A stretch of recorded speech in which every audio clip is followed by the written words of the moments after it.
Welcome to Spenelli Speaks.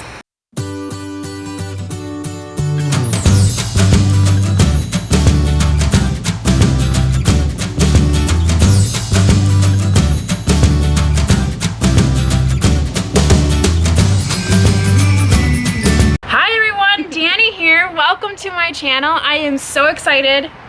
Laura's here!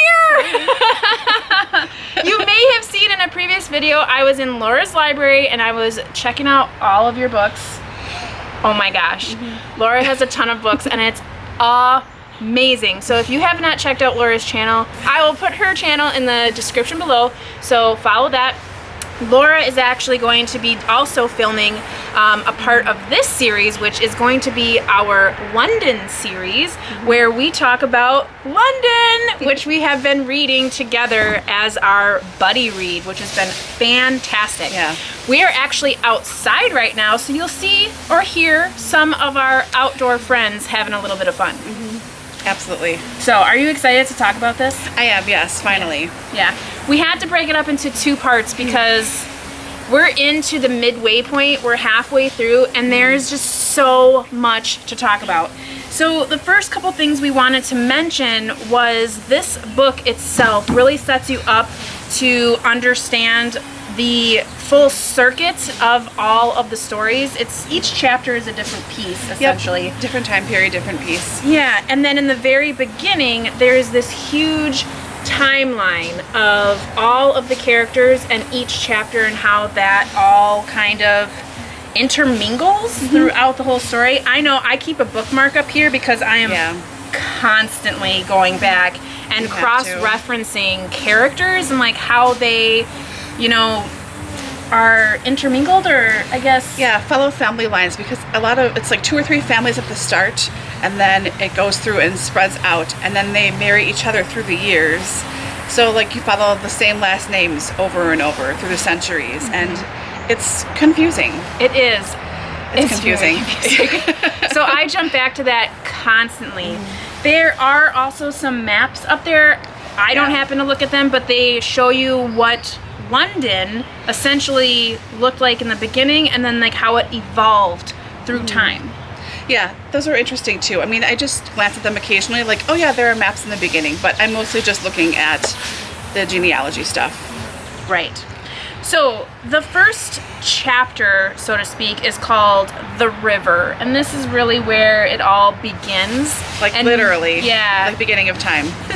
And we laugh about it because we always consider it like the primordial ooze chapter. It totally is. And this is where we first meet like our main like white hair, tuft, webbed man. It's one of the characters, and I can't remember what his name is in the very beginning, but they explain that he has this white tuft of hair and then his hands and I think feet are webbed. It depends too on the generations too. Sometimes it's just webbed feet, I think. But yeah, there's always webbing and then a white tuft of hair for the whole family line. Yeah, so that's how you always know like that's that character in the chapter, and then I know I always get excited like, oh, it's the white tuft guy. So, and they're pretty decent people too. Like generally speaking, as far as we've gotten, they're like not jerks or a-holes or don't do bad stuff. They're like pretty decent. Yeah. So it's always nice to know you have some white tufted person like to come through and be like, oh good, a decent person finally, and not some schmo trying to get with a 13-year-old. Because there are some really nasty dudes in this book that we don't like at all. Anything else that really stuck out to you in The River? Not really. I mean, it does set up the timeline for how things are going to go. And I do appreciate too at the beginning of each chapter, it's got obviously the title, but then there's also the year. And then as it progresses throughout, sometimes if there's a time jump, it does say the year as well. And he references historical events too, so it helps you really sort of stay more rooted in the place. Yeah. I feel like the first chapter was very atmospheric. Yeah. And it was more about getting your groundings of the location and what it looked like at that time. You get a little bit about the religion, which I believe it was Druid, so like more of a pagan religion. And then I think even, was it Caesar that they're talking about, like coming over or something to that nature? I don't remember. Yeah, it's very, now that I'm thinking about it, we didn't talk about this morning when we planned it, but I all of a sudden I the remember. Celts. Yeah, the Celts, Yeah, not Celts. Caesar, the Celts. Oh no, Caesar's there too. Oh, they're all there. Okay. Honestly. But speaking of it being very atmospheric, once we leave the river chapter and we get into Londinium, that's where we start to really see more of a character base. Absolutely, yes. Like there's, you start to see more family lines. I think I'm not saying this very well, but there is one character who only shows up a little bit, and I really liked her a lot. So there's a chubby sister of one of the main characters, Yeah. and they essentially just sort of pay her to sit and watch who's coming and going, what's going on. And she seems really stupid at first. They make her seem like she's really dull and dim-witted, but like then you get her perspective for just a couple sentences, and she is really shrewd and sly, and she knows what's going on. Yeah. So she can totally try and get back at people later that are trying to screw her family a little bit. Yeah, and they pay her in food. Oh yeah, like Yeah. figs and stuff. Yeah, so you see this scene where she's kind of sitting outside of where something is happening, and she's like eating all these figs, and they really describe how she's eating, and you're like, this is gross, and you're Yeah, and like that's running when down you her get, chin and everything, all this juices and stuff, and dripping on her shirt. You're like, and it's like figs, and to me, I Yeah. mean, I've never had a juicy fig. Me like either. they're usually not. they're. I don't want to say the M word, but like their moisture is fine. Like, they're not dry, they're not juicy, they're just, I don't know. The Figgy. biggest thing that I remember about this section is one of the characters who is part of this white tuft family line. He buries a bunch of gold. Oh my gosh, yes. And it is referenced a couple of times, like in later chapters, but like, and we're only halfway through. We still Right. have not gotten resolved on where this gold is and if anyone's gonna find it, because it's like it becomes a family story. Absolutely, yeah. And like I think the last person who mentions it says, like, I'm not sure if this is real or not. Like, wouldn't they have found it already? And it's buried by one of two hills, by one of the churches, which was knocked down Yeah. several times. St. Paul's Cathedral. That's it. Yeah, I was gonna say it. No, it was a big one. So when that part came up, I was like, oh, yeah, they're totally gonna gonna find the it. gold. Nope, nothing at Nothing. all. You're like, oh, come on. Anything else in that section that you're like, we need to talk about that? No, just the gold. The and gold, the sister. Yeah, that's it. I think in that chapter though too, isn't that where there's a lot of slyness happening with a particular woman who's already married to like a merchant, and Julius is trying to get with her, and Yes. some other guy that my he's working gosh. with tries to get with her too, and he's found out, and the merchant ends up killing him, and then it's like, it's like there's always some kind of really crazy plot happening in each section. Totally crazy. That you're just like, what is happening? I know. Yeah. And I should say too, like, this is book I'm sitting here. So this little kings and queens reference thing, I've had this for a long time. And it's been really handy to look up briefly, like, oh, who is this Edward? Which Richard is this? You know, and to see, because in here too, there are little, I won't be able to see this, but they follow like the House of Lancaster. So you see that genealogy, and for each king, then there's events of the reign underneath here.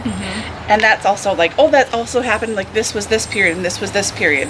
So oftentimes when you and I are talking, we're like, oh, that's right, okay. So that's been helpful too. So if you have something like this, Yes. or you know, the internet, if you're not 1,000 like me and just own books, this is really, really helpful to have on hand too, because you do kind of need to know a little bit about British history and London history to kind of have a better grasp of what's happening, because there's so many overarching things that happen. It's, I definitely lot. agree, because when they start to talk about different landmarks, I mean, you might know the landmark, but you might not know the history of like why that's so significant, or why, you know, it being built there is more significant than if it was being built outside of London. And then also with the kings or queens, whoever was in reign at that time, it becomes a larger deal as it gets farther through too, because of there's a lot of like, because there was Normandy rule, and then, you know, British rule, and then when you get farther in, which I'm sure we may see more with Irish rebellion and stuff like that too. So there's a lot of historical things that would be important for you to understand. So it's not to say that you can't read this book if you don't understand British history, but it would be very helpful. Yeah, absolutely. Absolutely. Okay, So, speaking of historical changes, really, in the next section, which is the chapter called is it Rood or Road? Yeah, it's Rood. Rood. This is where we really see a conversion to Christianity. The main character in this particular section, she's a pagan, and her husband, who is, I guess, would you say, like a noble of some kind? Yeah, he is. I don't know what his rank or title is exactly, but he's some kind of up there. Like overlord of some kind. Yeah. And this is the 600s, by the way. Oh, yes. Early 600s. Early now. 600s, correct. Thank you. He wants her to convert to Christianity because Christianity has just been brought over and it's becoming quite a big deal, where the king is recognizing the noblemen or landowners who are converting, and therefore they're getting more land or more notoriety. So if you want that, you become a Christian. Right, absolutely. This is where we get a really interesting timeline with there's these two people that are kind of in the forest with their people, and they're being kind of like cast out. Actually, one was going to be thrown into a bag with a bunch of snakes. That's right, yes. Because she was a witch. She was a witch, because she healed somebody, I think, didn't she? Or something. She wouldn't sleep with somebody. Oh my gosh, that's what it was. Yeah. That's right. That's right. She wouldn't give it up. She was married, but she wouldn't sleep with one of the druids or something. Or was it one of the king's sons? No, it wasn't. Yeah, it was something weird. Anywho. This was us all this morning, by the way. Like, what was There's so much that happens. And so they are going to get cast out, essentially. She's going to get thrown into a bag with a bunch of, like, vipers or something like that. And this Elfgivia, which her name when she goes to Christianity becomes Godiva. She like passes them and she's like, I'll buy these people, they'll be my slaves. And then they go off to be her slaves, and we learn a little bit more about them, and then it gets all twisty plotty where they're trying to like be free. And by the way, these are the white tuft-haired people. That's right. And her name is Ricola, which Ricola, every time we read it, like, you just have to say it. Yeah. Do you have anything else to say about that section?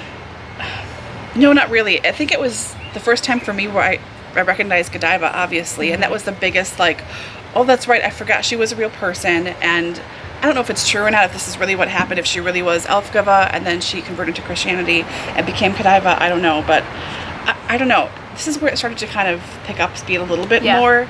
The first chapter when we were reading, it was a little like, God, is this going to be okay for us to read? This is kind of crappy. It was just so plotting and totally just setting up the scene and like, 4 million years ago this happened, and then there was this one person that appeared, like, oh my God, really? You know, it's just ridiculous. The second chapter was fine, like, okay, Londinium, Romans, got it, there's gold, fine. And then this starts to go a little bit more into how the rest of the book so far is going to set up. The next chapter, I think, was the one where it really kept rolling, but this third chapter, the Rood, was like, oh, I see how this book is going to be. And you get more about how he references events of the time, because more stuff starts to happen, probably just because it's later in history, so records exist. Yes. Like the 200s in Londinium, I know there's a lot there comparatively, but versus the 600s and then coming forward, you know? So yeah, it was just sort of exciting to finally get to a point where you're like, oh, this won't be so bad. Yeah. I can totally handle this, you know. Yeah. That was it. How about you?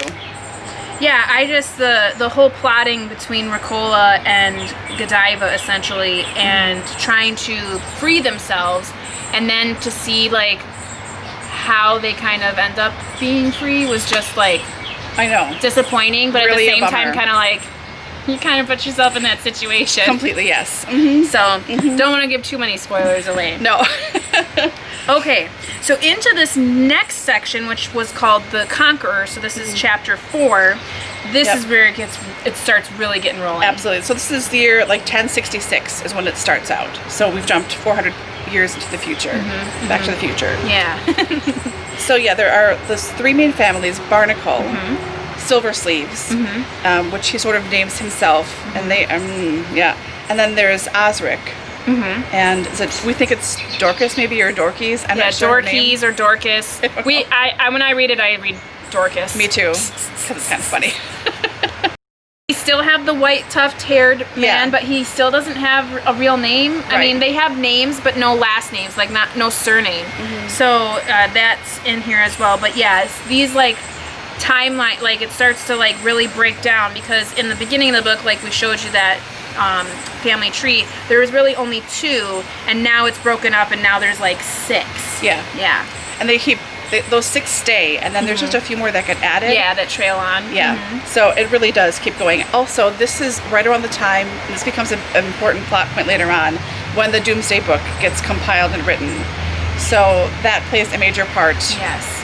And that's up. basically like a census. So it's Yeah. declaring who is a citizen, who is a serf, essentially, and then who is just a slave. So it was interesting the way that section kind of was set up, because when they're talking to certain people, certain things happen and you're like, that's not going to be good. Right. That's going to come up later. It seems so innocent at the time. Like, Yeah. I'll just do this and it'll be fine. Yeah. Like, And then we see how it comes into play much later. But not good. this was a nice section because you start to see those family lines and the kind of people they are, like if they're like skeezy or if they're have a good heart, and just like how they interact with one another, because we see that there's a lot of like angst between the lines, or someone feels like they've been wronged, and it like follows through Oh yeah, they carry that the through generations. Yeah, it's crazy. There are also 2 places that show up that I don't know if they were real or not exactly. I think they were. It doesn't really matter. Anyways, there are 2 places that show up in this chapter that keep showing up again and again and again. That's not like a cathedral, and that is the Bull, which is a tavern or pub. Some of the main characters own it and pass it down, and then other characters come into it later on. Yep. So the Bull becomes an important place. And then also Bocton, which is an estate in Essex, Kent. I think it's Kent. Yes. And one of our main characters inherits and owns Bocton Hall, and that comes into play as, oh gosh, people come and go, escape for safety, good and bad stuff happens there, but it's still like, even now where we are, It's a good place. yeah, we're into the like 1400s currently, where we've stopped reading, and it's still Bocton Hall and the Bull are still showing up 400 years later. So those 2 things seem like, oh, whatever, an estate in the country and then a pub, you're like, who cares? Yeah. But they keep showing up over and over and over again. So I'd like to have those as a reference point. Yeah, Was it's always nice to helpful to have me. that. Yeah, because when you're reading, as opposed to having like each chapter having different people in different places, that to me would get really confusing. So I like that there are certain landmarks that stay true, and their names may change a little bit, but you're still like you're finding where you are physically. And that may be where maybe the maps would probably play in a more role, but I never look at them. But to me, when I'm reading, I'm like, Let me oh, look at yep, that right the now. bull, yep, I remember that. And all of the names as well, because people's names change too throughout. Like depending on the section, their name may have changed based on their occupation, or who they're going to marry, or what familial line they've attached themselves to. So the next section then is the Tower. And this was probably my favorite section within what we've read so first far. 5, in the first 5, and it was super long. Like, it was a really long section. Like, Very much so. Yeah. And we have the white tuft hair people. We have silver sleeves, which is, oh my gosh. This Silver Sleeves is the worst one so far, which is really saying something. Like, they are just villains throughout. Absolute villains. But he gets his comeuppance. Yeah, kind of twice. Like, twice. The first one is more like funny humorous, like, Yeah. okay, this is really great. And the second one is like, oh yeah, no, you deserve you this. deserved that. Absolutely. There's a Jerk. lot of like a theme of revenge, I feel like was really promoted in this section, and then it comes through in a couple of other sections with this same familiar line. Like, they just can't let things go. Like, they're constantly looking for revenge. There's also kind of a theme of like a game of chess almost. Yes. Of, being patient in plot points, I guess. Yeah. Kind of picking your battles and ultimately making the right moves to inherit the earth. Sort of, yeah. Yeah. And you don't really realize that, you realize some pieces are being moved as things are happening. You're like, oh, that's kind of sneaky, and oh, that was kind of a smart decision. Okay, I can get behind this. This is really good. And then right at the very end, like the last chapter or something, it's like totally fully revealed the span of how many people were involved, who really started this whole thing in motion. It is like, oh, I mean, it's so good. Yeah, it totally was like, I had no idea that this person was even playing the game. Yeah, absolutely. And you're like, what? That's sneaky devil. I know, it was really crazy. It was so good. It was so good. But yeah, what I really like too about this section is that you really see how they built the tower. Oh, absolutely. You know, the different sections, because the Tower of London, if you aren't familiar, it is a fortress. It was basically commissioned by the king to be the highest point in London. So it was like the North Tower, I think, was the highest point in London at the time. And it was to see off into the distance when other like kingdoms would come to wage war against, well, London. And I mean, it's brick and mortar, like it's stone. It was built by people, very much the same as like the Great Wall of China. I mean, people built this with their hands. And you know, it just talks about like the war rooms and where they hid like armor, and where they were going to have the torture chambers. And it was fascinating. Very much so. And to have one of your main characters, Osric, who is with Dorcas, the two of them, to have him building like really underground, very much so, like shimming in underneath a little part of a wall to get and dig underneath and keep building the fortifications. It was like so hard. He's such a decent person, and to have him be so mistreated and do this, he's trying to get out and try to become something else, but this frickin' Silver Sleeves just like keeps pushing him down like a friggin' bully over and over and over again. It's terrible. But to like have a decent person, like, we know Osric from the previous chapter, to have him be so involved in building the tower. And all he wants to be is a carpenter. Yeah, it's not He just that wants much. to be a carpenter. He like whittles little things and see what I can do, and he's like slapped. They're like, no, get down in the basement and carve out some more stone places. Like, I'm so happy what happened to Silver Sleeves in this book, in this section. It's so great. Yeah. It's so great. Yeah. Okay, so the last section we're going to talk about in this part is the next chapter, chapter 6, I believe, which is called The Saint. This starts in 1170.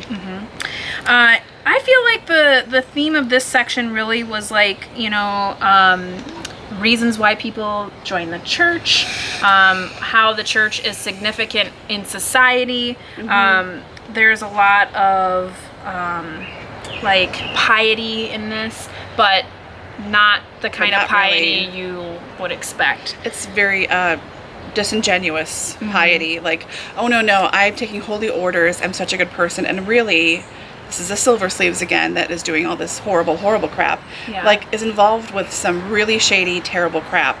But because he has taken holy orders, then he's essentially untouchable. And he like knows it, of course, and is pleased with himself. And this is too where a lot of names are kind of adjusted almost. So there is the Bull, the pub, which is mentioned 2 chapters earlier, whatever that was. So one of the families that has always lived around that area takes the last name of Bull from the pub, and the Bull family becomes extremely prominent, especially in the next couple of chapters. Like, they made tons and tons of money, and they are then very quickly integrated into all these different families and things that are coming through. So that was really interesting to see where the Bulls really started from kind of nothing, and then just like totally took off. Completely took off. And we see Silver Sleeves again with his like angst and revenge seeking, and he's just such a, I hate him. Oh, they're terrible. And they all have really horrible first names. Ralph, and then there was, what was the other one? The Pentecost is the one that's now. Then there's like Dionysius or Dionysius something. and Benedict and I'm sorry if that's your name. I know, sorry, no offense. But also don't be a jerk.